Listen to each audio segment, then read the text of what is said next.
2 மாதத்திற்கு முன்பு ஆகஸ்ட் 15 அன்று ஒன்றிய அரசு நண்பர்களே ஒரு விளம்பரம் தந்தது. என்ன விளம்பரம் தெரியுமா?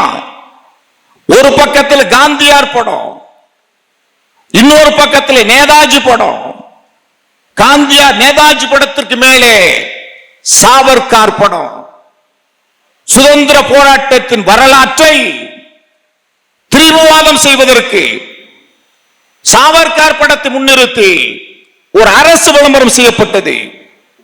இந்த RSS பற்றி பனாரஸ் இந்து பல்கலைக்கழகத்தில் பேசி நேரு வெளிப்படையாக சொன்னார். RSS என்பது வெள்ளைக்காரனின் கை கூலி.